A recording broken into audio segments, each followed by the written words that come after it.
Good afternoon. My name is Bob Parrish. I am from Excel Math, and we're going to present some instructional strategies as we go through Excel Math, some tips that you can implement into your classroom. Time reminding you of what the goals actually are in education, because sometimes it gets a little cloudy what they are. And then for those of you who are using this as a supplement, we're going to present some core program connection. How do you use Excel Math in conjunction with the curriculum that you already have established at your site? We publish kindergarten through 6th grade. All 7 grades are currently authored by one person, and her name is Janice Raymond. Janice worked in a classroom just outside of San Diego, California in the late 60s, early 70s, and every time it came time to do math, she kept saying there's a better way to do it than the curriculum that they were using. And so she started taking curriculum development classes at San Diego State University. And she landed on a few things, the spiraling nature of our curriculum and the check-answer nature, so on and so forth. And she started handwriting the lesson sheets that you're now using.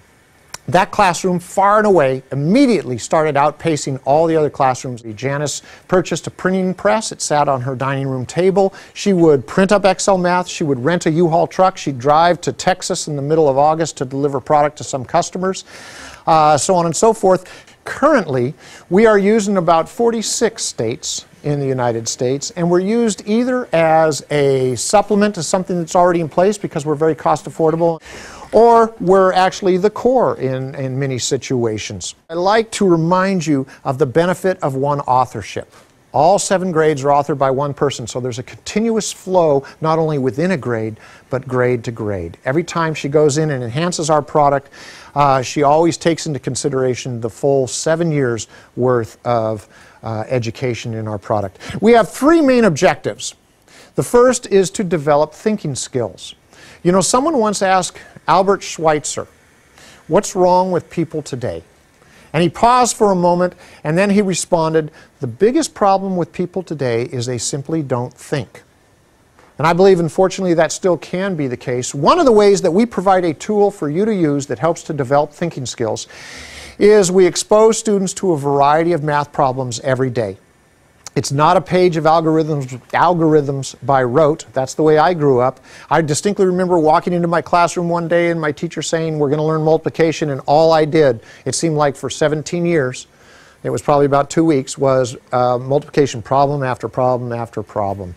Instead, in our curriculum, every time a student finishes one problem in Excel Math and moves on to the next one, the first question they must ask themselves is, what is being asked of me now because it's different than the last problem? It's a lot more like everyday life. We don't do nothing but multiplication and then do nothing but division, so on and so forth. The second objective is to build proficiency. We do this by a balance of new and review. Every day, a standards-based concept is introduced in the direct instruction, and that is balanced by a reintroductions, a spiraling back on the previously introduced concepts. Now, the main reason we do this is Janice recognized years ago what brain study research now proves, and that is what leads to long-term memory more effectively is exposure to concepts multiple times over time. That's the way our brains work. There's a big difference between long-term memory and short-term memory, right? All of us in this room understand short-term memory because I think all of us have crammed for a test in our career in education, right? And then you take the test, and then a week later you don't even remember what it was that you studied. Whereas long-term memory, if, God forbid, if you have to have your appendix removed or something and they put you under, and when you come out of anesthesia and the nurse says to you, "What is 3 times 7? What are you going to say? 21. It's an automatic recall. That's long-term memory, and that's the goal that we're shooting for. So building proficiency, balance of new and review allows for long-term memory. When it comes time to take your major states test, with a traditional curriculum, you say, "Hey, remember back in October we dealt with decimals," and you get that deer in the headlights look. You know the look I'm talking about, right? With our curriculum, they say, "Yeah, I remember it because I just did a problem the other day and I know I got it right because my check answer added up." So you don't have to halt the direct instruction just to review for your major state test.